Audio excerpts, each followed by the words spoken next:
चलें जी, हम फिर अपना लेक्चर स्टार्ट करते हैं। नजर आ रहा है आप लोगों को क्लियर?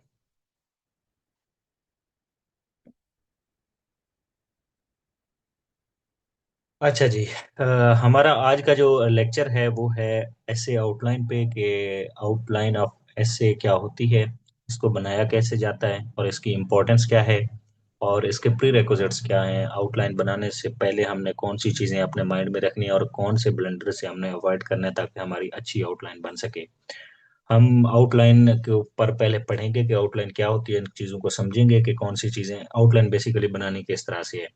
उसके बाद मैं आप लोगों को एक आउटलाइन बना के भी दिखाऊंगा और इसके अलावा आप लोगों को एंड पे एक असाइनमेंट भी मिलेगी जो कि आपने बना के दिखानी है। चलें जी, हम स्टार्ट करते हैं कि हाउ टू मेक एन ऐसे आउटलाइन। ऐसे आउटलाइन होती क्या है, पहले तो उसकी डेफिनेशन है, इसको बड़े गौर से समझना है कि ऐसे आउटलाइन का पर्पस क्या है। An essay outline is the structured plan that organizes your thoughts, arguments, and evidence before writing the actual essay। ठीक है ना, ये आप लोगों की थॉट्स होती हैं जो आपके माइंड में उस टॉपिक को लेके आ रही होती हैं, या आपके आर्गुमेंट्स होते हैं या एविडेंस होते हैं, उनको वेल स्ट्रक्चर्ड वे में ऐसे स्टार्ट करने से पहले जो आप उसका एक खाका सा बनाते हैं उसको आउटलाइन कहा जाता है। It acts as a road map that guides the flow, clarity, coherence of your writing. अच्छा जी, अब इसका पर्पस क्या होता है। A strong essay outline saves time, improve essay quality and ensures the logical organization. ठीक है, ये है ऐसे का बेसिकली आउटलाइन का इंट्रोडक्शन की आउटलाइन क्या होती है। यानी आपके माइंड में टॉपिक को लेके जो भी रैंडम थॉट्स आ रही हैं उनको लॉजिकली अरेंज करके लिख देना स्टार्ट में, वो आपकी आउटलाइन कहलाता है। अच्छा जी, फिर आ जाता है जी पर्पज ऑफ आउटलाइन। फिर हम इसको साथ में लिखते भी जाते हैं और आप लोग वर्डिंग पे गौर किया करें। अगर आप लोगों के पास बॉल पॉइंट या पेज रखा हुआ है तो आप साथ में लिखते भी जाएं, क्योंकि ये ह्यूमनली पॉसिबल नहीं है कि मैं साथ में पढ़ूं भी और समझाऊं भी और साथ में हर चीज़ को लिखता भी जाऊं, तो इसमें टाइम बहुत ज़्यादा लग जाएगा। तो कुछ चीज़ें मैं बोल देता हूं, उनको आप नोट कर लिया करें। जो मैं लिख देता हूं वो तो जाहिर सी बात है आपको रिकॉर्डेड लेक्चर में मिल जाती होंगी। अच्छा जी, हम पहले स्टार्ट करते हैं कि पर्पज इसका क्या होता है, पर्पज ऑफ एन ऐसे आउटलाइन। तो हम स्टार्ट करते हैं जी पर्पज से। पर्पज ऑफ एन आउटलाइन, ये चंद चीजें हैं जो कि आप लोग नोट कर लें। अब सबसे पहले इसमें आ जाती है मेंटेन अ क्लियर स्ट्रक्चर। ये आपको जो आउटलाइन होती है ये इसमें हेल्प आउट कर रही होती है किस चीज में, मेंटेन अ क्लियर स्ट्रक्चर। जाहिर सी बात है, जो आप पहले आउटलाइन बनाते हैं उसी के ऊपर आपने बाद में जाके अपना ऐसे लिखना होता है। तो जिस तरतीब में आपने आउटलाइन बना दी है उसी तरतीब में आपने आगे पैराग्राफिंग करनी है। तो जाहिर सी बात है, जब आपने आउटलाइन बना दी है तो बेसिकली आउटलाइन ही आपको हेल्प आउट कर रही है to maintain a clear structure. To maintain clear structure, ये एक पर्पज है आउटलाइन का। और दूसरा इसका है अवॉइड रेपिटेशन। जब आपने एक पार्ट को, एक चीज को, एक अप्रोच को या एक आर्गुमेंट को लिख दिया है तो जाहिर सी बात है फिर आप उसको रिपीट ना करें, इस वजह से हम आउटलाइन बनाते हैं। अवॉइड रेपिटेशन एंड कंफ्यूजन, ये दूसरा इसका काम है, इसमें आपको हेल्प आउट करती है। तीसरा है आप present ideas logically, present ideas logically. और इसके अलावा है टू स्ट्रेंथन आर्गुमेंट्स। ये कैसे स्ट्रेंथन करती है आपकी आउटलाइन कि अगर आपने आउटलाइन बना रहे हैं, जाहिर सी बात है जब ब्रेनस्टॉर्मिंग कर रहे होते हैं या रफ पेज पे आप पॉइंट्स को अरेंज कर रहे होते हैं तो उसमें आपको आइडिया हो जाता है कि मेरा कौन सा पॉइंट स्ट्रांग है और कौन सा वीक है, कौन सा रेलिवेंट है और कौन सा इररेलेवेंट है। जो स्ट्रांग पॉइंट होता है आप उसको पिक करते हैं और जो रेलिवेंट होता है उसको पिक करते हैं, और ये सारी चीजें हेल्प आउट कर रही होती है आपकी आउटलाइन। और इसके अलावा इसका लास्ट जो पर्पज होता है वो होता है ensure balance coverage of all sections. Ensures balanced coverage of all sections, किसके सेक्शंस, जो आपको टॉपिक दिया गया है उसके सारे सेक्शंस को कवर करने में आपको ये आउटलाइन जो है ये हेल्प आउट करती है। ये बेसिकली इसका पर्पस होता है। अब हम बात करते हैं इसके कंपोनेंट्स की, जो कि वेरी इंपॉर्टेंट है। यहाँ से बेसिकली हमारा स्टार्ट होता है कि हमने आउटलाइन, एक स्टैंडर्ड किस्म की आउटलाइन कैसे बनानी है। अब हम बात कर लेते हैं जी कंपोनेंट्स की। Components of N outline. अब इसमें जी आउटलाइन बनाने में सबसे पहले जो बात आती है, जो चीज आती है, वो होता है आपका इंट्रोडक्शन। आपने जो भी टॉपिक है उसकी स्टार्ट में नंबर वन जो हेडिंग देनी है वो है इंट्रोडक्शन। अब हेडिंग के नंबर, हेडिंग को नंबरिंग किस तरह से देनी है, इसके बहुत सारे तरीके हैं, लेकिन क्लैरिटी के साथ होने चाहिए कि हमने मेन हेडिंग को किस तरह की नंबरिंग दी है। वो एंड तक पूरे आउटलाइन के अंदर जो मेन पॉइंट्स होंगे उनको फिर सेम तरह की नंबरिंग देनी है। यानी अगर आप 1 2 में देते हैं तो नो इशू, अगर आप कैपिटल ABC में देते हैं तो नो इशू। लेकिन फिर पता चलना चाहिए कि अच्छा इस मेन हेडिंग की ये नंबरिंग चल रही है इस तरतीब में, और जो सब हेडिंग्स हैं उनकी स्मॉल अल्फाबेट्स में चल रही है या न्यूमेरिक लेटर्स में चल रही है, वो आप लोगों पर डिपेंड करता है, वो हम आगे सीखेंगे। अच्छा जी, पहले आ जाता है इंट्रोडक्शन की हेडिंग। अब इंट्रोडक्शन को कुछ लोग दोनों तरीके ठीक हैं। या तो आप इंट्रोडक्शन को ऐसे ही छोड़ दें और दूसरे नंबर सेकंड हेडिंग जो है वो डाल दें, या फिर जो कि ज्यादा बेहतर, लेकिन इसका मतलब ये नहीं कि आपने अगर इंट्रोडक्शन को ऐसे छोड़ दिया है तो खुदा ना खास्ता कोई फेल हो जाएगा, नहीं। ये आपका इंट्रोडक्शन है, आप इसको ऐसे भी छोड़ सकते हैं और नीचे नंबर 2 हेडिंग भी डाल सकते हैं। ठीक है ना, फिर जो आगे टॉपिक से रिलेटेड बन रही होगी।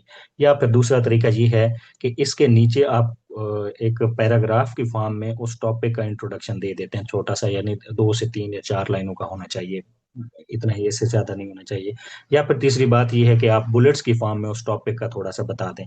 जब आप बुलेट्स की फॉर्म में बता रहे होते हैं तो उसमें उस टॉपिक की एक हुक लाइन होती है। हुक लाइन का मतलब क्या है कि हमने उस टॉपिक का इंट्रोडक्शन करवाना, एक आई कैचिंग किस्म की लाइन होनी चाहिए। ठीक है ना, ताकि एक पढ़ने में थोड़ा सा अच्छा और प्रेजेंटेबल लगे। इसको आप ABC का नाम भी दे सकते हैं, स्मॉल ए। और दूसरा, आप जब इसमें लिखेंगे उस हुक लाइन के बाद आप उसका बैकग्राउंड बताएंगे उस टॉपिक का थोड़ा सा, आप उसके अंदर बैकग्राउंड और इसके अलावा फिर अब उस बैकग्राउंड के अंदर आप डेफिनेशन भी दे सकते हैं, ऐड कर सकते हैं अगर उसकी जरूरत हो उस टॉपिक से रिलेटेड। ये डिपेंड करता है कि टॉपिक हमसे किस तरह से पूछा गया। अगर ग्लोबलाइजेशन पे आ जाता है, अगर आर्टिफिशियल इंटेलिजेंस पे आ जाता है, तो जाहिर सी बात है इनकी डेफिनेशंस बनती हैं, तो इसी के अंदर आप उसको एडजस्ट करेंगे। और तीसरी बात आ जाती है इसके अंदर थीसिस स्टेटमेंट। ये सबसे सिक्योर तरीका है, क्योंकि ये आपको अलग से थीसिस स्टेटमेंट लिखने की फिर जरूरत नहीं पड़ती। जब आपने यहाँ पे मेंशन कर दिया, इट मींस जब आप अपने ऐसे को एक्सप्लेन कर रहे होंगे तो उसमें जब आप अपना इंट्रोडक्शन लिखेंगे, इंट्रोडक्शन में एंड के ऊपर आपकी थीसिस स्टेटमेंट नजर आनी चाहिए। थीसिस स्टेटमेंट बेसिकली क्या होती है?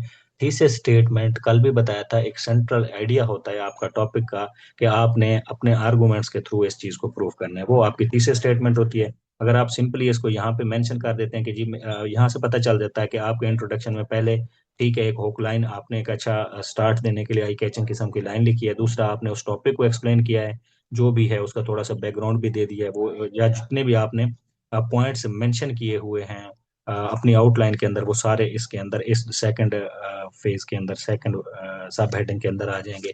और तीसरे पे आपकी आ जाती है तीसरे स्टेटमेंट। तीसरे स्टेटमेंट वही मेन आइडिया होता है जो आपने रिफ्रेश करके इंट्रोडक्शन के एंड पे मेंशन कर देना होता है। ये 3 हेडिंग आपने लिखनी है। अब आपने को मैंने 3 तरीके बता दिए, या तो इंट्रोडक्शन को ऐसे ही छोड़ दें, डायरेक्ट सेकंड पे आ जाएं, या दूसरा इंट्रोडक्शन के बाद आप एक पैराग्राफ की फॉर्म में लिख दें, ठीक है ना, उस टॉपिक का थोड़ा सा इंट्रोडक्शन।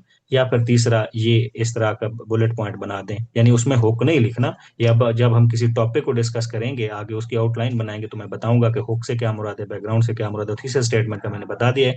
तीसरे स्टेटमेंट की जो लाइन है वो सेम रहेगी, आप तीसरे स्टेटमेंट लिखें और जान छुड़ाएं। ठीक है ना, ये सबसे सिक्योर है। अगर इसके अलावा, अगर फिर आप अलग से थीसिस स्टेटमेंट लिखना चाह रहे हैं, तो इंट्रोडक्शन के बाद आप यहाँ पे हेडिंग देंगे थीसिस स्टेटमेंट। थीसिस स्टेटमेंट के नीचे फिर वही मेन आइडिया, जो भी आपका टॉपिक है जितना भी है, उसको 4 से 5 लाइनों के अंदर आपने लिखना है। और उसमें अगर कोई मिस्टेक हुई तो ऐसे फिर पास नहीं होता। तो इतनी अगर कमांड है किसी की जो कि बार बार प्रैक्टिस करने से आएगी, अगर आप अपने मेन आइडिया के बारे में 100% श्योर हैं, तो आप थीसिस स्टेटमेंट की हेडिंग अलग से भी दे सकते हैं। वरना यहाँ पे ये सबसे सिक्योर तरीका, आप थीसिस स्टेटमेंट लिखें, इंट्रोडक्शन के एंड पे जाके उसको पैराग्राफ की फॉर्म में 2 से 3 लाइनें लिख दें। ये आपकी थीसिस स्टेटमेंट होगी। आप फिर आप फिर इसके बाद स्टार्ट होते हैं आपके बॉडी पैराग्राफ। Body paragraphs. अब आपने बॉडी पैराग्राफ में क्या करना है, जैसे आपने ए बी सी लिखा है, अगर अब यहाँ पे अगर दो है तो यहाँ पे इसको दो ए कर दें, यहाँ पे पहला आपकी सब हेडिंग आ जाएगी। फिर यहाँ पे आप दो बी कर दें, यहाँ पे आपकी सेकंड आ जाएगी सब हेडिंग। यहाँ पे थ्री सॉरी टू सी कर दें तो यहाँ पे आपकी थर्ड सब हेडिंग आ जाएगी। ये आपकी सब हेडिंग लिखने का तरीका होगा। अब आप इसको सेंटेंस की फॉर्म फॉर्म में भी लिख सकते हैं सब हेडिंग को, या फिर आप इसको फ्रेज की फॉर्म में भी लिख सकते हैं। ये आप लोगों पे डिपेंड करता है। फ्रेज क्या होता है ये आप लोगों को ग्रामर में पता होगा, जिसमें हेल्पिंग वर्ब नहीं होती, और सेंटेंस जिसमें हेल्पिंग वर्ब यूज की गई होती है। तो आप दोनों दोनों तरीके ठीक है, सेंटेंस की फॉर्म में सब हेडिंग लिखना चाह रहे हैं तो भी ठीक है, फ्रेज की फॉर्म में लिखना चाह रहे हैं तो भी ठीक है। और इसके नीचे जब आप सेंटेंस लिखेंगे तो उसके नीचे आपने केस पॉइंट डालना है। केस पॉइंट क्या होता है जी, एक आपका एविडेंस होता है, फैक्ट होता है, या जो आपने नॉलेज इकट्ठा किया है, रिसर्च बेस्ड कोई एक किसी इंस्टीट्यूशन की रिपोर्ट हो सकती है, या किसी वेल नोन या फेमस पर्सनालिटी का कोई की गई बात हो सकती है, वो कोई कुछ भी हो। यानी आप केस पॉइंट क्या होता है बेसिकली, जो आपने ऊपर सब हेडिंग दी है उसको सपोर्ट करने के लिए किसी भी इंस्टीट्यूशन की रिपोर्ट या किसी भी वेल नोन पर्सन का जो की गई जो बात है उसको केस पॉइंट कहते हैं, जिससे ये साबित होता है कि जी आपने सिर्फ बात नहीं की, बेसिकली ऐसा हो भी रहा है, ये केस पॉइंट होता है। और जितने मैक्सिमम तैयार हो जाएं उतना अच्छा है। अगर आप हर सब हेडिंग के नीचे केस पॉइंट लिख सकते हैं तो भी अच्छी बात है, वरना जितने मैक्सिमम हो जाएं। तो ये अब आप लोगों की हार्ड वर्क पे डिपेंड करता है, आप लोगों की मेहनत पे डिपेंड करता है कि आप अपने ऐसे जो थीम तैयार कर रहे हैं, हम 5 से 7 थीम तैयार करवाएंगे इंशाल्लाह, उन्हीं में से आएगा। और जितने भी आपने उसमें सब हेडिंग तैयार की होंगी उसके नीचे एक एक केस पॉइंट आपको एटलीस्ट आना चाहिए। फिर वो जब 7 8 ऐसे जब तैयार हो जाते हैं, उनके केस पॉइंट भी तैयार हो जाते हैं, जो भी फिर टॉपिक आता है उसमें आप मिक्स भी कर सकते हैं। तो ये तो डिपेंड करता है कि उस दिन कौन सा टॉपिक आता है। अच्छा जी। फिर हमारा बॉडी पैराग्राफ, फिर मैंने आपको बता दिया कि जितने आपने सब हेडिंग्स लिखनी है फिर उतने ही उसके बॉडी पैराग्राफ बन जाएंगे। अब फिर जब पैराग्राफ को किस तरह से लिखना है ये फिर हम हमारी अगली डिस्कशन होगी। और इसी तरह से अगर बॉडी पैराग्राफ यहाँ पे आपने सेकंड हेडिंग दे दी, अगर आपको कोई उस टॉपिक से रिलेटेड कोई तीसरी बन रही है, तीसरी हेडिंग, तो आप उसको नंबर 3 लिख के ये मेजर हो जाएगी। फिर 3A में सब हेडिंग आ जाएगी, 3B में। ये इस तरह से फिर आप करते जाएंगे। फिर एंड पे जब आएंगे तो फर्ज करें हमारे आखिरी जो सब हेडिंग बनती है वो कंक्लूजन है, तो आप फिर कंक्लूजन लिख देंगे। अब कंक्लूजन का भी सेम वही तरीका है जिस तरह से इंट्रोडक्शन का था। या तो आप कंक्लूजन को ऐसे ही छोड़ दें, नो इशू। अगर आप कंक्लूजन के नीचे 2 से 3 लाइंस में अगर लिखना चाह रहे हैं तो आप वो भी पैराग्राफ की फॉर्म में लिख सकते हैं, लेकिन यहाँ पे फिर बुलेट्स नहीं चलेंगी जैसा कि हमने इंट्रोडक्शन में यूज की थी। वो सिर्फ इंट्रोडक्शन के लिए एक गुंजाइश थी कि आप वहाँ पे बुलेट्स की फॉर्म में भी रिप्रेजेंट कर सकते हैं, लेकिन कंक्लूजन को या तो ऐसे छोड़ दें, अगर लिखना है तो फिर 2 से 3 लाइंस के अंदर आप इसको मेंशन करें। अब हम इसको थोड़ा सा स्टेप बाय स्टेप देख लेते हैं कि step by step basically main idea outline बनाने का ऐसा ही था। और ये बहुत ही आसान होता है, कोई इसमें वो करने की जरूरत नहीं है, पैनिक होने की जरूरत नहीं है। जब हम बनाएंगे आउटलाइन टॉपिक की तो आपको मजीद क्लैरिटी के साथ समझ आ जाएगा।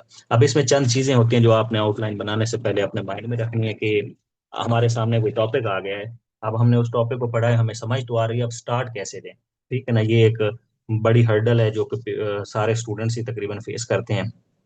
तो उसमें करना क्या है, सबसे पहले आपने टॉपिक को अंडरस्टैंड करना है। स्टेप 1 आपका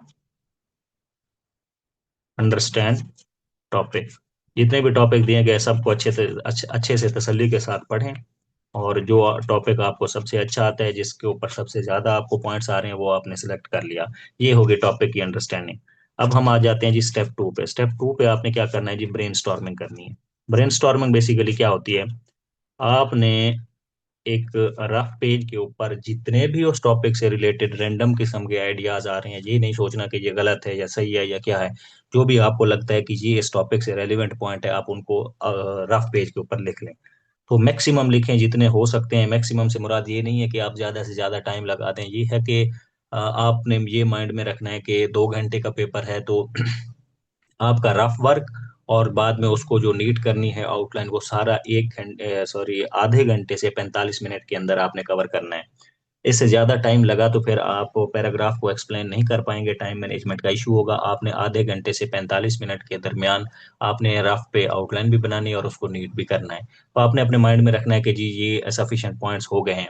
तो यूजुअली ये होता है कि 1500 वर्ड का ऐसे है तो इसके अंदर 8 से 10 जो पैराग्राफ हैं, सब हेडिंग्स हैं, वो सफिशिएंट है, क्योंकि 8 से 10 हैं तो जाहिर सी बात है एक को एक्सप्लेन करने में 100 वर्ड्स तो एटलीस्ट लगते ही हैं। तो 100 को अगर 8 के साथ मल्टीप्लाई करें तो 800 हो गया, और इंट्रोडक्शन कंक्लूजन मिला के 1000 प्लस चला जाता है, और अच्छा ऐसे 1000 प्लस पे भी पास हो जाता है, नो इशू। ठीक है ना, ये इसकी टाइम मैनेजमेंट थी। यानी आप आपने ब्रेनस्टॉर्मिंग के दौरान जब आप रैंडम आइडियाज अपने लिख रहे हैं रफ पे, आपने ये बात माइंड में रखनी है कि आपने इनको फिर नीट भी करना है, और ये सारा प्रोसेस जो है आधे घंटे से 45 मिनट के अंदर कवर होना चाहिए। स्टेप 2 में आपने ब्रेनस्टॉर्मिंग कर लिया, आपने जितने भी आपके पास रैंडम आइडियाज थे आपने उनको लिख लिया। अब आप तीसरे स्टेप में क्या करेंगे? तीसरे स्टेप में आप उनको कैटेगराइज करेंगे, आप उनको बैठ के देखेंगे कि कौन से जो हैं वो सिमिलर हैं। आपने कैटेगराइज कर लिया, रिमूव सिमिलर। जो उसमें सिमिलर आइडियाज थे जो एक जैसे लिखे गए उनको रिमूव कर दें, कुछ वहां से कट हो जाएंगे। और इररेलेवेंट पॉइंट्स जो थे उनको भी रिमूव कर दें आप, रिमूव इररेलेवेंट। ठीक है ना। और जब ये हो गया तो इसमें से मजीद कुछ कम हो जाएंगे, फिर आपके पास वो बच जाएंगे जो कि बेस्ट रिलेट करते होंगे आपके टॉपिक के साथ। अच्छा जी, फिर आपने स्टेप 4 में क्या करना है? स्टेप 4 में आपने अरेंज करना है उनको, जितने भी पॉइंट्स थे आपने फिर ये देखना है कि पहले कौन सा लिखना चाहिए और बाद में कौन सा लिखना चाहिए। Arrange the points logically. ये मैंने आपको कल ये सारी डिस्कशन की थी कि कौन सा पॉइंट पहले आना चाहिए और कौन सा बाद में आना चाहिए, आपने उनको लॉजिकली अरेंज कर देना है। ये आपका स्टेप 4 हो गया। अच्छा जी, अब फिर आपका स्टेप 5 आ जाता है। स्टेप 5 में आपने क्या करना है? Prepare main headings. फिर आपने देखना है कि इसमें जो टॉपिक दिया गया है उस टॉपिक की मेन हेडिंग किस तरह से बनानी है। दो बनती हैं, तीन बनती हैं, विदाउट। एक तो इंट्रोडक्शन हो गया, दूसरी कंक्लूजन हो गई, इनको तो निकाल दें। बाकी दरमियान में बॉडी पैराग्राफ लिखने के लिए मेन हेडिंग्स आपकी कितनी बन रही हैं? Prepare main headings. ये आपने नेक्स्ट स्टेप में ये करना है। फिर मेन हेडिंग जब आप देते जाएंगे उससे रेलेवेंट फिर आपके पास सब हेडिंग जितनी भी रफ में बनी पड़ी हैं वो आपने तरतीब के साथ आपने लिखते जाना है।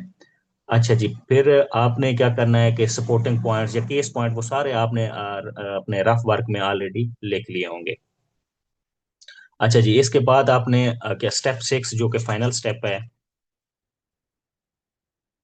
आपने रिव्यू करना है कि मैंने जो मेन हेडिंग भी बना ली हैं और सब हेडिंग्स भी बना ली हैं, ये सारा कुछ मेरा हो गया है। अब इसमें से मजीद आखिरी रिवीजन ये करनी है कि उनमें से देखना है कि कोई इरेलीवेंट तो नहीं है, या जो मैंने अपने सब पॉइंट्स दिए हैं वो बैलेंस्ड हैं और क्लैरिटी के साथ हैं, और उनका सीक्वेंस जो मैंने दिया है कि कौन सा पॉइंट पहले आना चाहिए कौन सा बाद में आना चाहिए, ये सारा कुछ अगर ठीक है तो फिर you are good to go. आप उसको नीट करें और आप अपना ऐसे लिखना स्टार्ट करें।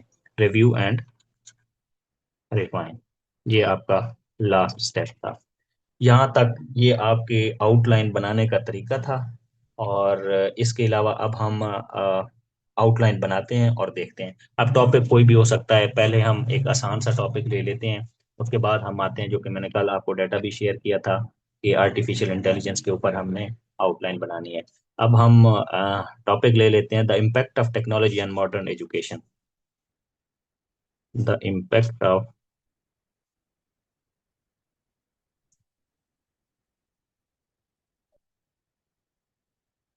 टेक्नोलॉजी ऑन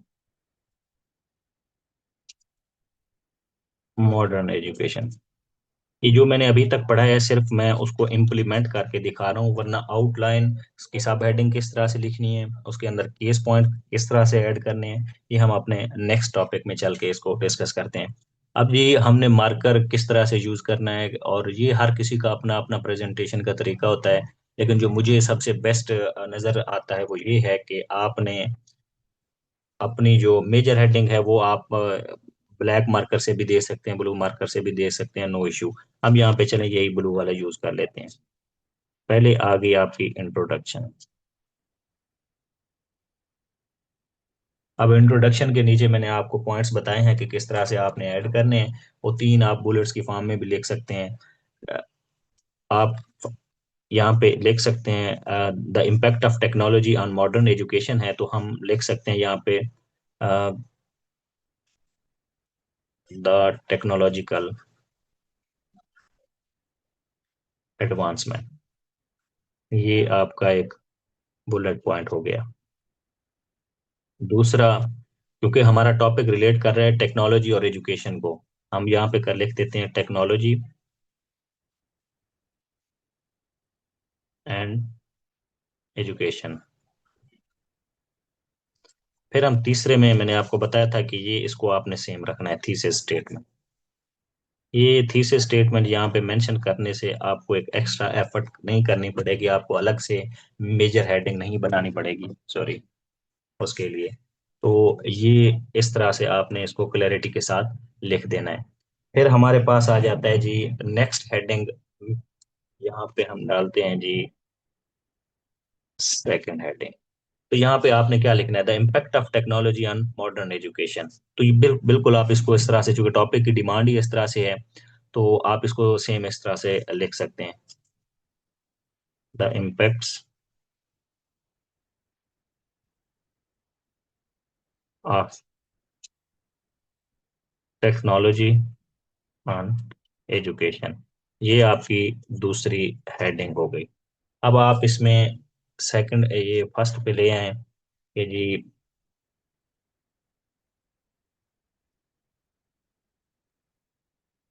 ये आपका हो गया जी 2A।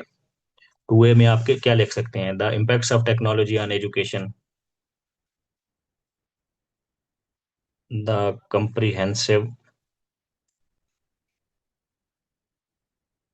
एंड easy learning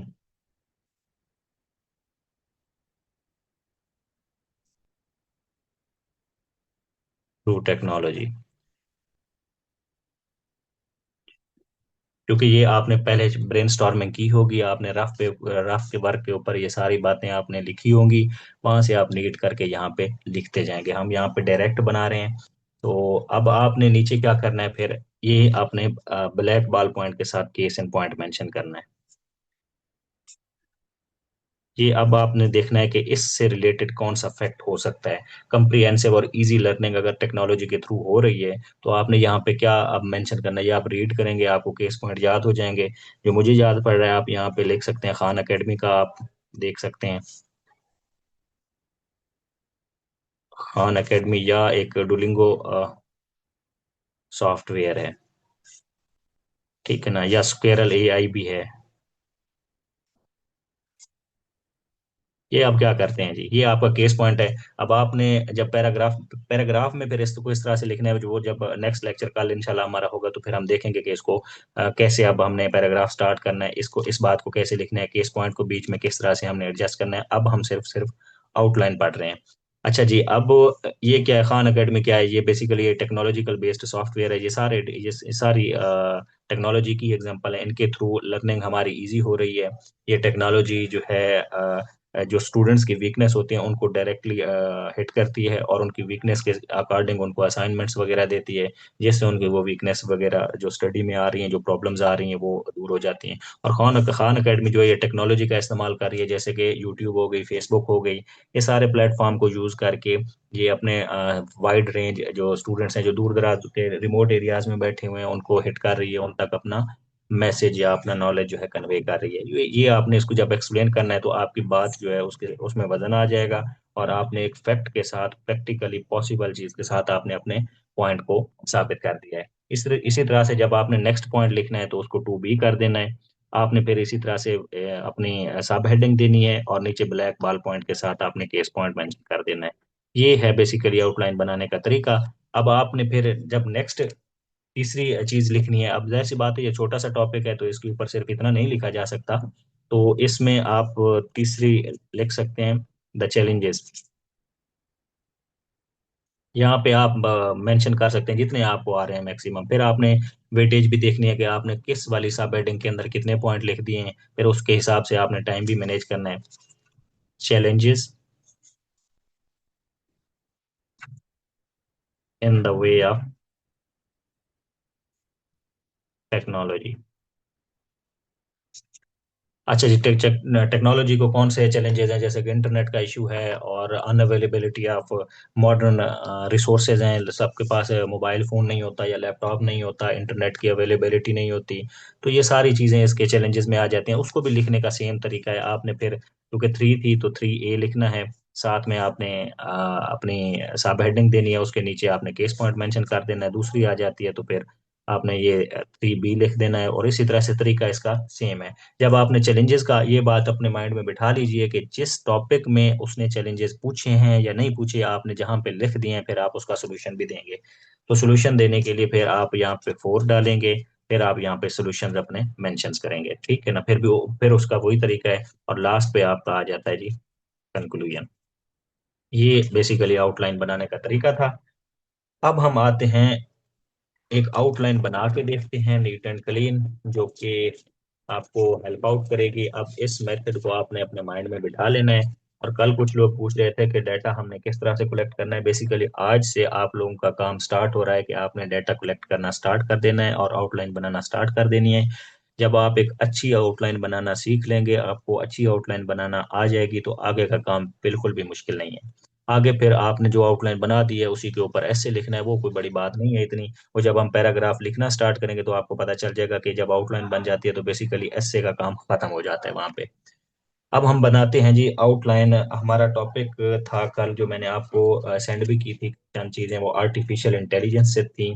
और यहाँ पे मैं एक छोटी सी बात ऐड करता जाऊं कि जब हमने टॉपिक या थीम प्रिपेयर करने हैं ना, तो ये जैसे आर्टिफिशियल इंटेलिजेंस है, ग्लोबलाइजेशन, ये मैं इसलिए मेंशन करता हूँ, इन दो टॉपिक्स को बार बार यूज करता हूँ, क्योंकि ये दो टॉपिक ऐसे हैं जो कि पूछने ही पूछने हैं उन्होंने। इनमें से दो में से एक तो कन्फर्म है। तो इस वजह से मैं ये चाहता हूँ कि artificial intelligence, global global warming, globalisation, education, इन थीम्स के ऊपर हमने लाजमी ऐसे प्रिपेयर करने हैं और उनको अच्छे से बार बार उनकी प्रैक्टिस करनी है जब तक कि वो ठीक नहीं हो जाते। और जब हम ये थीम की प्रैक्टिस करवाएंगे तो हम सिंपल वे में करवाएंगे, सिंपल इस तरह से कि हमारा यहाँ पे मकसद एक तो आउटलाइन बनाना सीखना है, ऐसे से अवेयरनेस है, और दूसरा हमने मैक्सिमम डाटा कलेक्ट करना है ताकि जब हम बाद में ऐसे लिखें हमें किसी किस्म की प्रॉब्लम ना हो। तो हम यहाँ पे मल्टी डायरेक्शनल जो ऐसे हैं वो करेंगे, ताकि क्योंकि पेपर में यूनि डायरेक्शनल पूछे जाते हैं, तो यूनि डायरेक्शनल की जब हम प्रिपरेशन करके जाएंगे तो वो अगर उस डायरेक्शन में नहीं पूछता, किसी और डायरेक्शन में उसने पूछ लिया, तो फिर हमारे लिए प्रॉब्लम हो जाएगी। इसलिए हम मल्टी डायरेक्शनल ऐसे प्रिपेयर करेंगे। इससे फ़ायदा ये होगा कि हमें एग्ज़ाम में फिर उसको लिखने में आसानी होगी, क्योंकि हमने तो मल्टी डायरेक्शनल ऐसे प्रिपेयर किए हुए हैं। एक ही ऐसे को हमने डिफरेंट एंगल में प्रिपेयर किया हुआ है। जबकि एग्जामिनर ने उन्हीं एंगल्स में से किसी एक एंगल के ऊपर टॉपिक दे दिया है, तो हमारे लिए बहुत ईजी हो जाएगा। ठीक है, तो अब जैसे अब हम आर्टिफिशियल इंटेलिजेंस के ऊपर अगर लिखेंगे, तो मैं आपको ये रिकमेंड करता हूँ कि आर्टिफिशियल इंटेलिजेंस के मेरिट्स और डीमेरिट्स के ऊपर एक ऐसे प्रिपेयर कर लें। मेरिट्स के ऊपर 10 से 15 पॉइंट आप इकट्ठे करें, और डीमेरिट्स के ऊपर भी आप 10 से 15 पॉइंट इकट्ठे करें, क्योंकि जब पेपर में पूछेगा तो या तो वो दोनों को दे देगा, जैसे आर्टिफिशियल इंटेलिजेंस, कर्सर, ब्लेसिंग, तो ये दोनों आ गए तो आपने ऑलरेडी दोनों प्रिपेयर किए होंगे। अगर अगर वो इसको यूनि डायरेक्शनल करना चाहेगा तो वो आपसे भी पूछेगा कि आर्टिफिशियल इंटेलिजेंस exacerbating poverty या eliminating the jobs of the people, या इस तरह से, यानी या वो आर्टिफिशियल इंटेलिजेंस को उसके मेरिट्स की तरफ ले जाएगा, या आर्टिफिशियल इंटेलिजेंस को उसके डीमेरिट्स की तरफ ले जाएगा। तो आप प्रीवियस पेपर्स भी उठा के देख लें, जैसे artificial intelligence the death of creativity उसने पूछा हुआ था, उसके डीमेरिट्स की तरफ बेसिकली चला जाता है। ठीक है ना। तो ये सारी चीजें, ये जो टॉपिक हैं इस तरह के जो मैंने आपको तीन चार मेंशन किए हैं, तो उनको आपने मेरिट्स और डीमेरिट्स की फॉर्म में ही प्रिपेयर करना है। अब अगर हम यहाँ पे टॉपिक तैयार कर लेते हैं जी, artificial intelligence the death of creativity, ये बेसिकली उसके डीमेरिट्स की तरफ जाता है। अगर हम इसको प्रिपेयर कर लेते हैं इसी टॉपिक को ही, तो लाजमी तो नहीं है कि पेपर में नेक्स्ट टाइम ये रिपीट करेगा, वो रिपीट नहीं करेगा, या तो फिर वो मेरिट्स की तरफ चला जाएगा, या फिर वो डीमेरिट्स की तरफ किसी और एंगल में चला जाएगा। तो हमारा काम ये है कि हमने उसको वाइड रेंज में हमने अपना ऐसे प्रिपेयर करना है। तो आज हम अब देख लेते हैं जी artificial intelligence,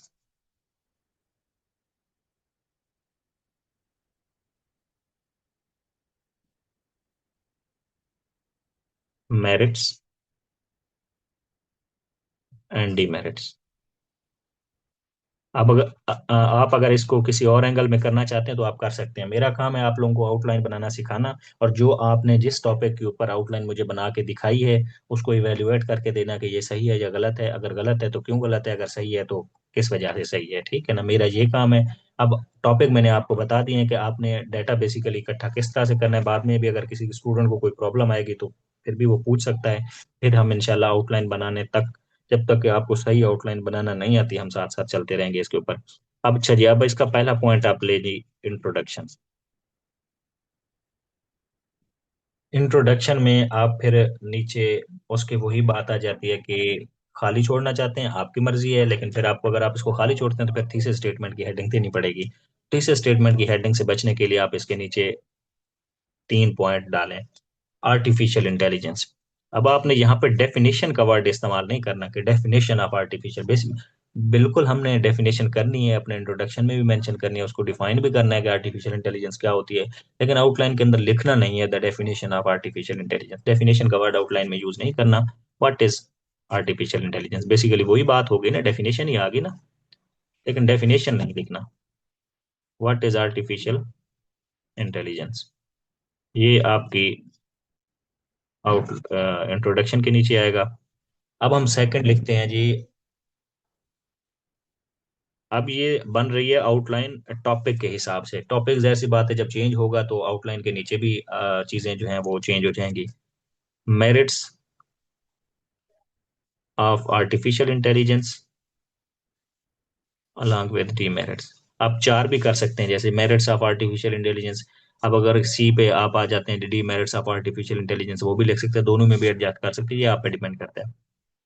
along with demerits. अब आप सी में लिख देते हैं जी थीसिस स्टेटमेंट। अब ये तीसरी स्टेटमेंट जब हम इंट्रोडक्शन लिखेंगे तो उसमें उसको एंड पे नजर आएगी। अब हमने जब पैराग्राफ लिखना है इंट्रोडक्शन के ऊपर, उसमें भी इसी तरतीब के साथ चलना है। पहले आर्टिफिशियल इंटेलिजेंस को डिफाइन किया होगा, फिर उसके मेरिट्स बताए होंगे, फिर उसके डीमेरिट्स बताए होंगे, फिर एंड पे थीसिस स्टेटमेंट हमने लिख देनी होती है। ये हो गया हमारा फर्स्ट पॉइंट। अब हम आते हैं सेकंड पे, सेकंड मेजर हेडिंग पे। ये तो क्योंकि सिंपल टॉपिक था इस वजह से बता रहा हूँ कि सिंपल टॉपिक अगर इस तरह से मल्टी डायरेक्शनल करेंगे तो आपको आसानी होगी। Merits of artificial intelligence. अब आप क्या लिख सकते हैं जी इसमें। मैं आर्टिफिशियल इंटेलिजेंस को एआई कर रहा हूँ, आप एआई भी लिख सकते हैं या कंप्लीट भी पूरा भी लिख सकते हैं। AI revolutionising the health care system in the world.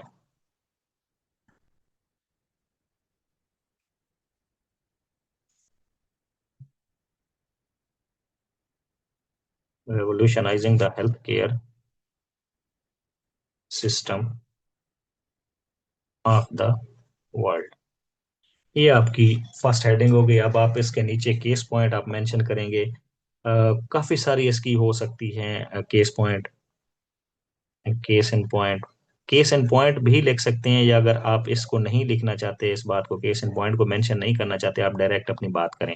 अगर आप केस इन पॉइंट लिख दिया है तो आगे आप लिख दें। एक मॉडल आया था IBM वाटसन फॉर ऑन्कोलॉजी। ये अब हम एक्सप्लेनेशन में बाद में जाएंगे कि ये होते क्या हैं। ये तो अब डाटा वाली बात होगी ना, रिसर्च वाली बात होगी, एक्सप्लेनेशन वाली बात होगी। IBM वाटसन फॉर ऑन्कोलॉजी, ये साथ में मैं थोड़ा सा बता भी देता हूँ ये क्या था। ये आर्टिफिशियल इंटेलिजेंस ने जी हेल्थ केयर सिस्टम को इस तरह से रेवोल्यूशनाइज किया है कि एक मॉडल डेवलप किया गया था IBM Watson for oncology. Oncology कहते हैं कैंसर से रिलेटेड जो ट्रीटमेंट करती है।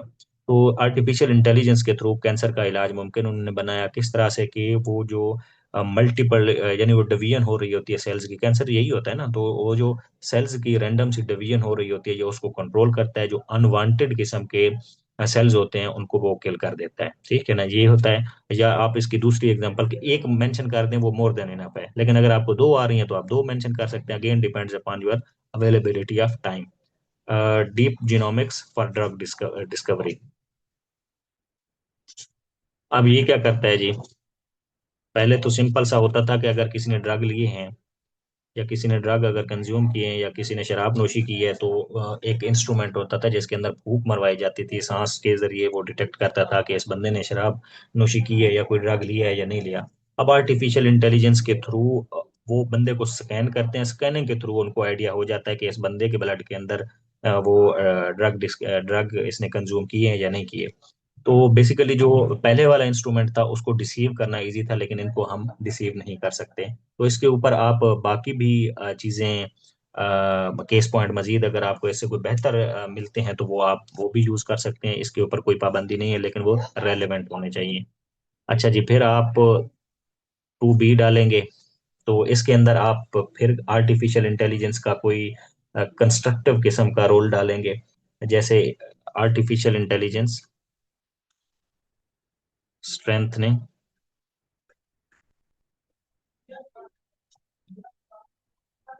Defence system of the world.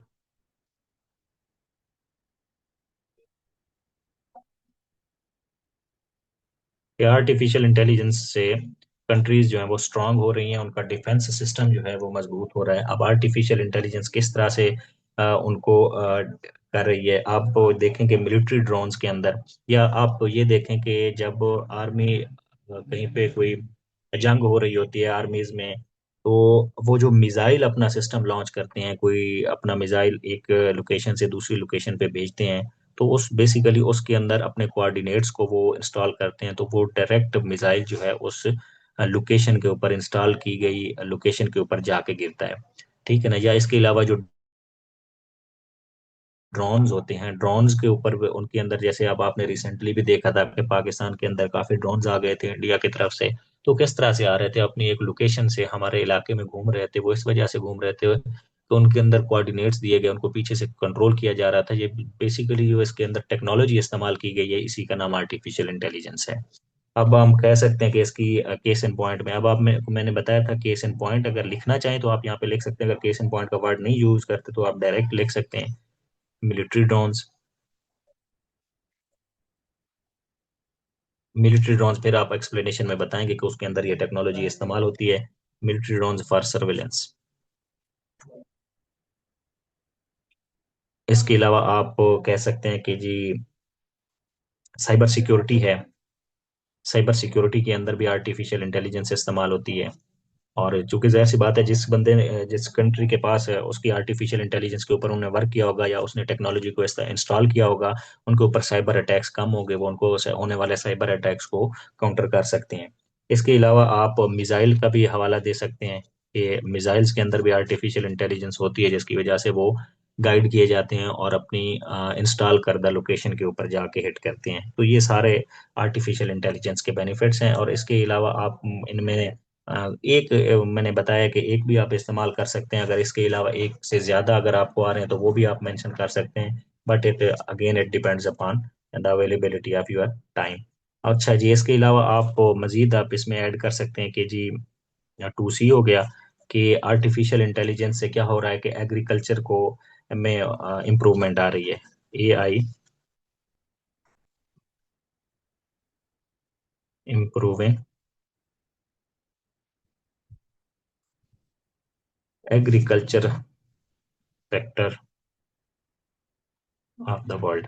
मैं जितने भी बना रहा हूँ ये मैं फ्रेज में बना रहा हूँ, आप इसको सेंटेंस की फॉर्म में भी बना सकते हैं। जैसे A I is improving agriculture sector of the world, या AI improving agriculture sector of the world, जैसे आपको इजी लगता है। अब आप इसमें क्या कह सकते हैं, कोई भी आप केस पॉइंट जो आपको इजी लगता है, जो आपने प्रिपेयर किया हो, आप वो मेंशन कर सकते हैं। जैसे सी एंड स्प्रे मॉडल है। See and spray system by Blue River. Blue River basically वो हैं जिन्होंने ये सिस्टम बनाया है, ये वो कंपनी का नाम है। ये ब्लू राइवर वालों ने सी एंड स्प्रे सिस्टम बनाया। अब ये सी एंड स्प्रे सिस्टम क्या करता है जी, ये करता है कि जो अनवांटेड किस्म की जड़ी बूटियां होती हैं या फसलों के अंदर जो घास वगैरह उगता है जिनका कोई फायदा नहीं होता, ये उनके ऊपर डायरेक्ट जाके स्प्रे करता है।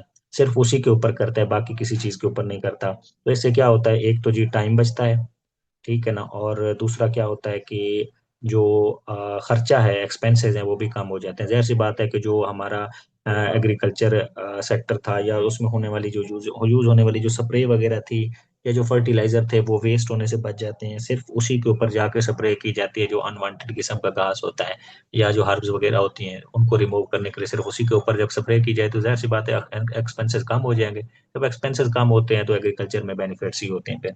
तो इस तरह से आपने जितने भी आपको आते हैं पॉइंट्स, आप उनको इकट्ठा करें।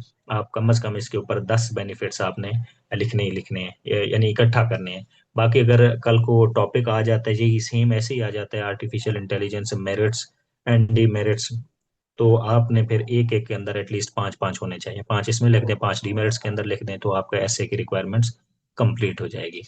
अच्छा जी, फिर आगे इसका हम बना देते हैं कि इसके डीमेरिट्स क्या हैं। डीमेरिट्स ऑफ आर्टिफिशियल इंटेलिजेंस, उसको भी लिखने का सेम तरीका है, उसमें कोई तब्दीली नहीं करनी। डीमेरिट्स ऑफ आर्टिफिशियल इंटेलिजेंस, वो नंबर हमारा था जी 2, यहाँ पे हमने लिखना है 3। डीमेरिट्स ऑफ आर्टिफिशियल इंटेलिजेंस, ये अब हमारा 3 है, तो हमने यहाँ पे 3A लिखना है।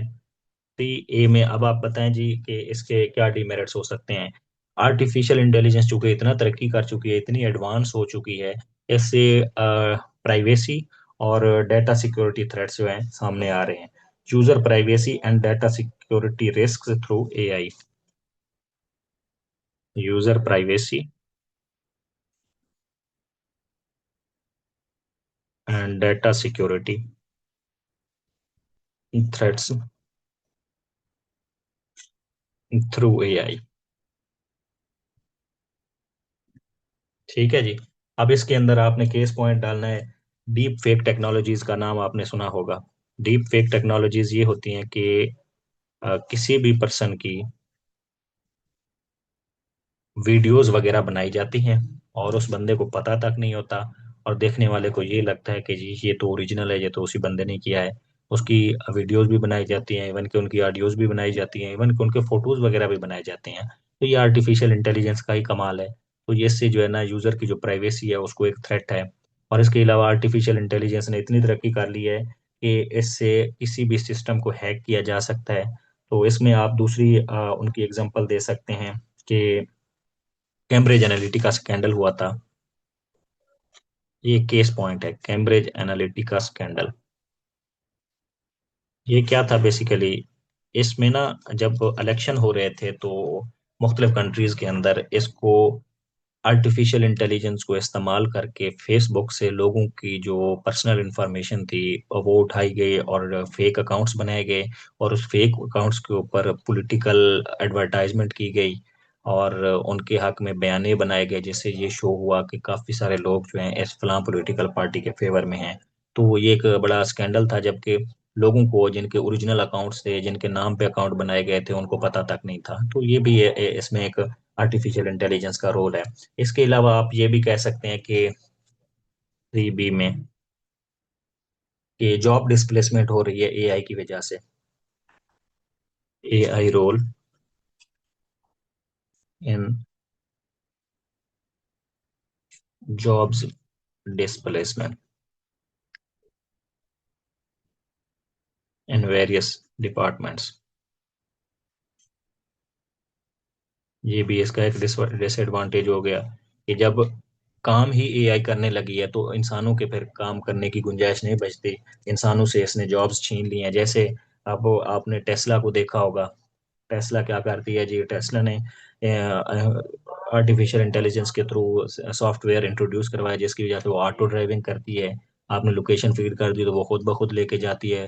वो गाड़ी को एक लेन में रखती है, जहाँ पे सिग्नल आता है रोक भी जाती है, और लोकेशन तक यानी वो ले जाती है। तो इससे क्या हुआ, फिर जो ड्राइवर हजरात थे उनकी जॉब्स के ऊपर तो इफेक्ट पड़ा ना। यानी बेशक ये आज टेस्ला इतनी ज्यादा आम नहीं है, गाड़ियां महंगी होने की वजह से, लेकिन एटलीस्ट टेक्नोलॉजी तो आ गई ना। अगर ये वाइड हो गई टेक्नोलॉजी, ये गाड़ियां सस्ती हो गई, हर किसी ने परचेज कर ली, तो ड्राइवर हजरात जो हैं उनकी जॉब जो है खतरे में पड़ जाएगी। इसके अलावा अमेजोन रोबोटिक्स सिस्टम है। Amazon robots Amazon robotic system या अमेजोन रोबोट आप कह सकते हैं, ये आप मजीद इनके ऊपर सर्च करेंगे डाटा के ऊपर तो आप क्लियर हो जाएगा। तो ये क्या करते हैं जी, ये जो प्रोडक्ट फैक्ट्रीज के अंदर बनाए जा रहे होते हैं, कुछ भी हो सकते हैं वो प्रोडक्ट, उनको वो पैक भी करते हैं, उनको लोड भी करते हैं।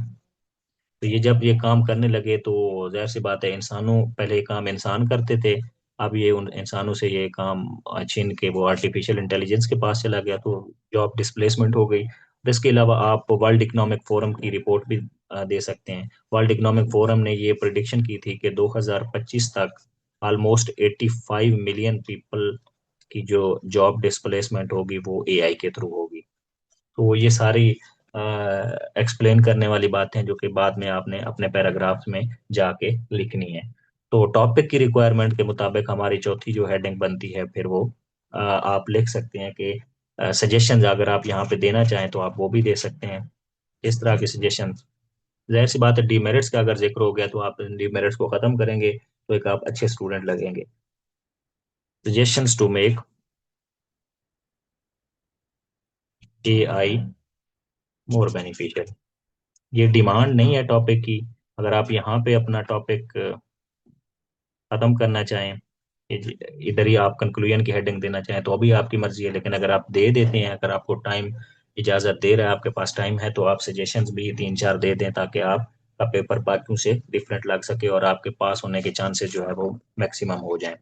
तो अब आप यहाँ पे वही इसी तरह से कि जो भी आपके पास डाटा है आप उसको रिप्रेजेंट करें, इम्प्लीमेंटिंग जैसे एथिकल गाइडलाइंस हो सकती हैं कि ताकि एआई को मोर ट्रांसपेरेंट बनाया जा सके। तो और इसके अलावा जो, और फिर आपके डीमेरिट्स के रिलेटेड ही आपकी सजेशंस होनी चाहिए, जैसे यूजर प्राइवेसी थी, अब आपने यहाँ पे उसको बताना है कि strengthening data and security measures to protect user privacy. Strengthening data privacy, क्योंकि ये प्रॉब्लम थी आप उसको सॉल्व करना चाह रहे हैं ताकि एआई हमारे लिए बेनिफिशियल बन सके। Strengthening data privacy and security measures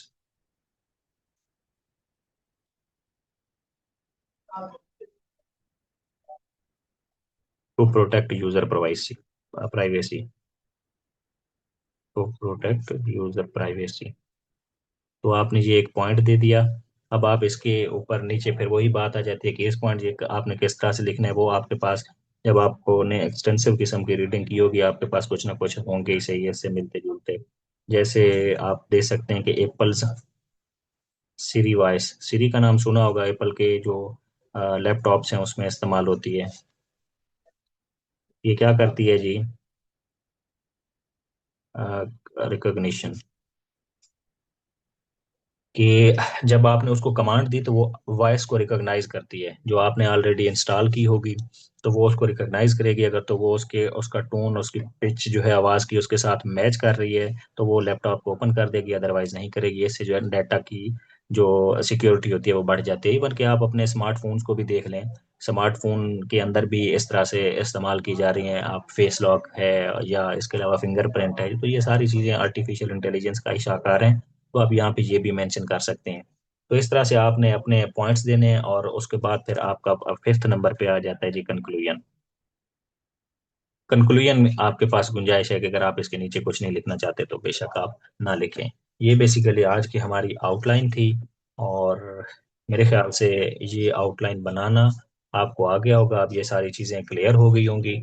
और बाकी अगर किसी स्टूडेंट को कोई प्रॉब्लम हो या कोई चीज़ समझ ना आ रही हो तो वो आप लोग ग्रुप में पूछ सकते हैं, इंशाल्लाह हम डिस्कस करेंगे।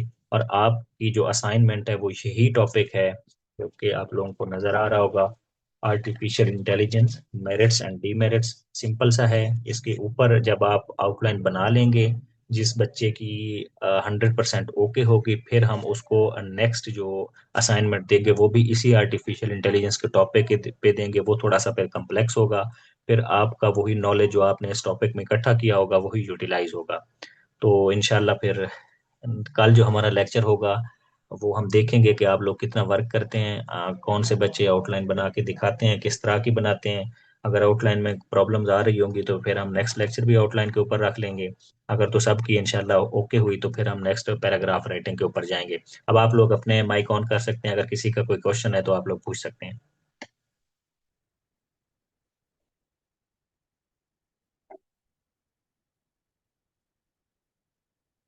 अच्छा, चलें जी। सर एक क्वेश्चन है। जी जी पूछें। सर ये मेरिट्स और डीमेरिट्स पांच पांच कर लें, इनफ है? नहीं, आप लोग पांच ना करें, क्योंकि वो पांच मैंने इस वजह से कहे थे कि जब ओरिजिनल टॉपिक पेपर में आ जाए ना इस तरह का, तो फिर तो पांच पांच इनफ है। लेकिन हम यहाँ पे, हमारा मकसद तो तैयारी करना है ना, हमारा मकसद तो डाटा इकट्ठा करना है मैक्सिमम जितना हमसे हो सकता है, ऐसे ना। तो हमारे पास अगर डाटा बैंक ज्यादा होगा, हमने ज्यादा वर्क किया होगा, तो हमारा हम ज्यादा सिक्योर जोन में होंगे। अब टॉपिक जो मुझे लग रहा है कि इस दफा एग्जाम में अगर आर्टिफिशियल इंटेलिजेंस पे आएगा, जो कि होता है हर दफा किसी ना किसी एंगल में पूछता है, तो वो या तो मेरिट्स की तरफ चला जाता है या डीमेरिट्स की तरफ चला जाता है। तो हमारे पास अगर होंगे ही पांच, तो हमने तैयारी ही पांच की होगी, तो फिर हम क्या किस तरह से अपना वर्ड काउंट पूरा करेंगे। तो जी बेहतर ये है कि आप, चूंकि एक्सप्लेन तो हम कर नहीं रहे, जब हम फुल लेंथ ऐसे लिखेंगे ना, तो उसमें आपको फिर रियायत दी जाएगी कि आप पाँच पाँच छः छः करना चाह रहे हैं तो कर लें। लेकिन यहाँ पे रियायत नहीं मिल सकती, आप एक एक के ऊपर दस दस करें। Okay sir. हाँ, ये किसी ने बताया हुआ है, अली अली अफजल साहब ने कहा हुआ है कि artificial intelligence threatening the logical and critical thinking ability of humans. ये बहुत अच्छा पॉइंट है, तो ये जी आप डीमेरिट मैं में ही हूँ ऐड सर। करें। चलें चलें जी, थैंक यू, ये बहुत अच्छा पॉइंट है। आप इसके नीचे फिर अपना फैक्ट डालें, कोई केस पॉइंट डालें, ताकि आपकी बात में वजन बढ़ जाए। क्योंकि ये तो जब तक केस पॉइंट का फायदा क्या होता है कि जब तक हम केस पॉइंट नीचे ऐड नहीं करते ना, हमारी बात जी एक सर। मफरूजा लगती है, वो एक फर्जी बात लगती है। जब हम उसके नीचे अपना केस पॉइंट मेंशन कर देते हैं, तो फिर वो फैक्ट बन जाता है कि हाँ जी ऐसा भी हो रहा है। तो केस पॉइंट बेसिकली देखें, ऐसे अगर ब्रेन स्टॉर्मिंग आप खुद बैठ के अभी से करना शुरू कर दें, तो काफी सारे पॉइंट्स होंगे जो आपको आते होंगे, ठीक है ना। लेकिन नीचे फिर उसके ऊपर फैक्ट ढूंढना ही आपका काम है, नीचे केस पॉइंट ही ढूंढना आपका काम है। और जब आप केस पॉइंट ढूंढ रहे होंगे कहीं से, तो जाहिर सी बात है उसके ऊपर हल्की फुल्की रीडिंग भी हो जाएगी, तो आपका नॉलेज इनहेंस हो जाएगा, तो ये ज्यादा बेहतर है। और कुछ? सर पेपर में अगर ये आर्टिफिशियल इंटेलिजेंस का टॉपिक आता है और वो स्पेसिफिकली किसी एक मेरिट या किसी एक डीमेरिट के ऊपर फोकस करता है, तो उसको सर कैसे करेंगे? मींस कि एक अगर हम मेरिट पढ़ रहे हैं या डीमेरिट पढ़ रहे हैं, उसको थॉरली इतना स्टडी करेंगे उसके ऊपर ऐसे पूरा लिखा जा सके 1500 टू देखिए, 1600 वर्ड्स का। बात बात आप सब हेडिंग का बता कह रहे हैं, या मेरिट डीमेरिट का कह रहे हैं कि किसी एक डायरेक्शन में चला जाए? जी सर, अगर वो उसकी स्टेटमेंट ही ऐसी आ जाती है कि वो किसी स्पेसिफिकली एक मेरिट या एक डीमेरिट के ऊपर फोकस कर रहा है, जैसे फॉर एग्जांपल वो हेल्थ केयर के ऊपर कह रहा है कि सिर्फ बताएं कि कैसे उसने उसको रेवोल्यूशनाइज्ड किया है। जी, तो इसका जवाब प्यारे ये है कि जो टॉपिक होते हैं ना इस तरह के, जिनकी जो खुद ही बहुत बड़े टॉपिक्स होते हैं, जैसे कि आर्टिफिशियल इंटेलिजेंस हो गया, ग्लोबलाइजेशन हो गया, या एजुकेशन हो गया, तो या क्लाइमेट चेंज हो गया, ये ऐसे टॉपिक्स हैं कि इनकी एक डायमेंशन पकड़ना मुश्किल है, ठीक है ना। वो एक सब हेडिंग के ऊपर ऐसे बनाता है, लेकिन ऐसे टॉपिक्स नहीं होते। ये मैं टॉपिक ही इस वजह से आप लोगों को ऐसे करवा रहा हूँ कि आप सिक्योर जोन में चले जाएं, ठीक है ना। कि आर्टिफिशियल इंटेलिजेंस, जैसे उसने पूछा हुआ था, the artificial intelligence the death of creativity, ठीक है ना। तो उसमें देखें आप, सारे डीमेरिट्स ही इस्तेमाल हो रहे हैं, सारे डीमेरिट्स को आपने उनको अपने रिफ्रेश करके लिखना है। तो आर्टिफिशियल इंटेलिजेंस कर सारा ब्लेसिंग, ये आपको पता है कि कौन सी टाइप है ऐसे की, इसको किस तरह से करना है, ये आप आउटलाइन बनाएंगे तो मजीद इसको डिस्कस करेंगे। हाँ, बाकी आपका क्वेश्चन वैलिड है। जब एग्जामिनर पूछने को तो कुछ भी पूछ सकता है, वो एक पॉइंट के ऊपर भी पकड़ सकता है कि हेल्थ पे ही पकड़ ले अगर, तो फिर आप पढ़ें, आपके पास तो टाइम है अभी, तो आप इसके ऊपर रिसर्च करें, स्टडी करें। और इसके अलावा फिर डिपेंड करता है ना कि उस दिन टॉपिक किस तरह से पूछा जाता है। अगर वो लेट सपोज वो हेल्थ पे ही पूछ लेता है, तो आप आर्टिफिशियल इंटेलिजेंस को बताएं, आप छोटे छोटे उसको पैराग्राफ में डिवाइड कर दें, आप बताएं कि इससे जो है ना एक सॉफ्टवेयर एक बनाया गया था आर्टिफिशियल इंटेलिजेंस के थ्रू, पेशेंट्स लाइक मी। तो उसमें क्या होता है कि अगर लेट सपोज किसी एक बंदा कोई बीमार है, एक बीमारी से गुजर रहा है, तो वो अपना डाटा सारा उस सॉफ्टवेयर पे अपलोड करता है, उस वेबसाइट पे अपलोड करता है। तो उस बीमारी से रिलेटेड, उस डिजीज से रिलेटेड कोई और अगर पेशेंट दुनिया में कहीं हुआ, तो वो जाके उसको अप्रोच करता है, देखता है कि अच्छा जी हाँ, इस तरह की बीमारी एक और बंदे को भी हुई थी, उसको ये सिम्टम्स दिए, उसको इस तरह से पेन होता था, वो उसने इस तरह का ट्रीटमेंट करवाया, तो वो इस तरह से ठीक हुआ। आप इस तरह से फिर आप इसको एलेबोरेट कर सकते हैं, मुख्तलिफ पॉइंट्स डाल सकते हैं। इसके अलावा जदीद हॉस्पिटल्स आ रहे हैं, इसके अलावा पहले जो डॉक्टर हजरात थे वो ऑपरेशन करते थे, तो अपने हाथ में वो नाइफ वगैरह लेके, जो भी उनका इंस्ट्रूमेंट होता है, उससे इंसान का ऑपरेशन करते थे, खुद ही चीर फाड़ करते थे। अब वो मशीन्स आ गई हैं, आर्टिफिशियल इंटेलिजेंस और रोबोट्स इवन के आ गए हैं।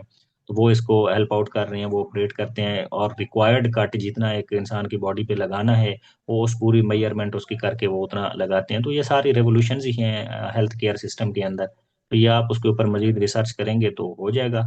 लेकिन ये है कि जब आप एक एक सब हेडिंग को जब जितनी भी आपने सब हेडिंग लिख ली है ना अपनी आउटलाइन के अंदर, पहले तो हमने आउटलाइन ही बनानी है, तो उसके बाद हमने देखना है कि इसको रिसर्च इसकी किस तरह से करनी है। आप आउटलाइन बना लें, फिर आपने एक एक अपनी सब हेडिंग के ऊपर अलग से रिसर्च करनी है ताकि आपका ऐसे हर एंगल से कवर हो जाए।